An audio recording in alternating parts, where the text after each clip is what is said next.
मुंबईकरांना दिलासा, water tanker असोसिएशनचा संप अखेर मागे, यापुढे कोणतीही कारवाई होणार नाही, पालिकेचं आश्वासन. धनंजय मुंडेंनीच कसलेल्या एन्काउंटरची ऑफर दिली असेल, करुणा मुंडेंचा गंभीर आरोप. कराडला फाशी किंवा जन्मठेप होणार असल्याने एन्काउंटरची ऑफर दिल्याचाही दावा. ठाकरेंच्या शिवसेनेत दानवे विरुद्ध खैरवाद, पुन्हा टिपेला. अंबादास दानवे मोठे झाल्यासारखे वागतात. दानवेंच्या मेळाव्याला दांडी मारल्यानंतर चंद्रकांत खैरेंचं स्पष्टीकरण. चैत्यभूमीवरच्या कार्यक्रमात बोलण्याची संधी मिळाली नाही म्हणून एकनाथ शिंदे नाराज झाल्याची चर्चा. शिंदेंकडून मात्र खंडन. भाषणापेक्षा बाबासाहेबांचं दर्शन महत्त्वाचं असल्याचं स्पष्टीकरण.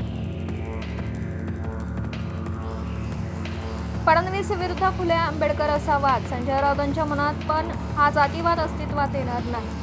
सामनाच्या फुले विरुद्ध फडणवीस अग्रलेखावर चंद्रकांत पाटलांचं प्रत्युत्तर.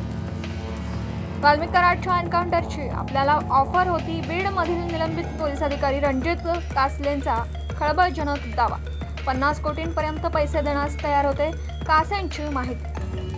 काँग्रेसला मुस्लिमांबद्दल प्रेम आहे तर मुस्लिम पक्षाध्यक्ष का करत नाही? पंतप्रधान मोदींचा सवाल. काँग्रेसने आंबेडकरांना कायम व्यवस्थेबाहेर ठेवल्याची टीका.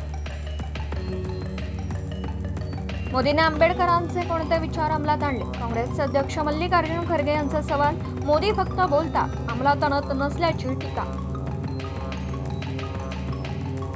भाजप मुंबईचा अध्यक्ष बदलण्याची शक्यता. आशिष शेलारांच्या जागी प्रवीण दरेकर किंवा अमित साटम यांची नावं चर्चेत. भाजपच्या सर्व आमदार आणि जिल्हाध्यक्षांची मुंबईत बैठक. पीएनबी घोटाळा प्रकरणातील फरार आरोपी मेहुल चोक्सीला अटक. भारताच्या विनंतीनंतर बेल्जियम पोलिसांची कारवाई.